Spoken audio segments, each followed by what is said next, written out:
In this video, we're going to talk about whole number operations. Now, something to keep in mind is an operation is a mathematical process, and the most common operations that we use are addition, subtraction, multiplication, and division. There are more operations than that, but those are just the most common. Now, in this video, we're going to focus specifically on subtraction. I do have other videos that focus on addition, multiplication, and division, but this one we're just going to focus on subtraction. So let's get going. We're going to start with this problem, 684 minus 39. Now, much like I've spoken about in my addition video, you can subtract numbers when they are written horizontally like this. However, I do prefer to write my problem in columns. So I like to write my problem with one number on top and one number on the bottom. Now, in subtraction, something to keep in mind, it is very important to make sure that when you are rewriting the problem, you are rewriting the problem correctly. If you look at this problem, we're taking 39 away from 684. So we do have to make sure that when we rewrite the problem, we're still taking 39 away from 684. I'm going to show you the right way, and then I'm going to show you the wrong way. So the right way would be if we wrote 684 minus 39. And remember, we want to match the ones place, the ones digit up with the ones digit, the tens digit up with the tens digit, so on and so forth. So if you know, the 4 is in the ones place and the 9 is in the ones place, so I'm going to make sure I match them up. So this is the correct way because I'm still taking 39 away from 684. You do not want to write it like this. This is not correct because in this problem, I'm taking 684 away from 39. I'm doing 39 minus 684. That's not what this problem is asking me to do. So just be very careful with that. Okay, so now that I have my problem written the way I want it, I'm going to start doing the calculations. I'm going to start all the way to the right with the numbers that are in the ones place. 4 minus 9. Now, what's the problem with this? Well, we can't take 9 away from 4. 4 is too small. So what I need to do is I need to borrow numbers. How am I going to do that?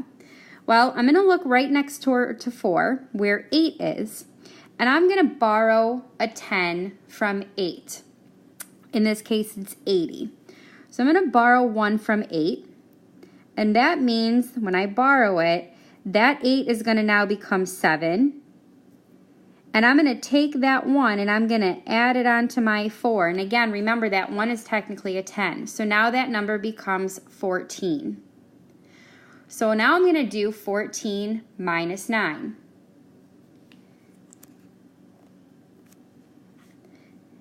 Now I'm done with that column. I'm going to move to the tens place. So 7 minus 3.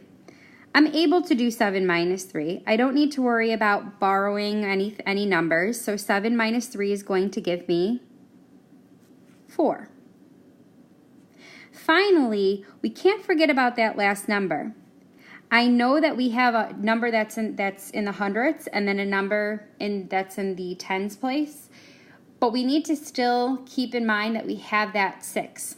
So we're technically looking at 6 minus 0, right?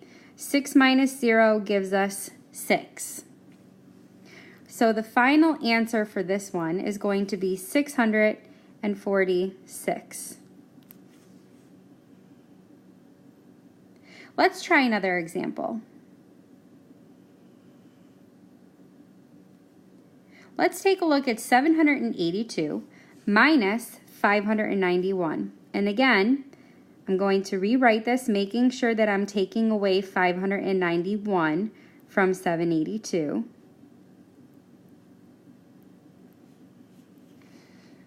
And I'm going to go ahead and start doing my calculations, starting with the digits that are in the ones place. So 2 minus 1, which just gives me 1. Then I'm going to move to the numbers that are in the tens place. So 8 minus 9,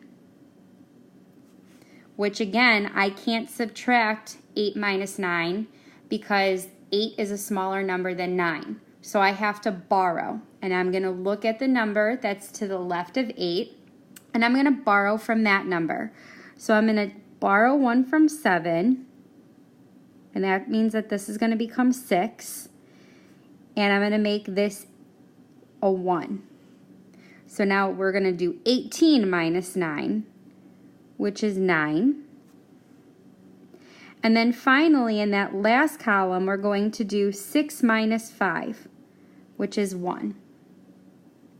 So our answer is 191. And that's all that there is to it. Now, if you're confused about the borrowing and the carrying part, what I would recommend that you do is I would recommend that you go and watch my video on the basics of whole numbers.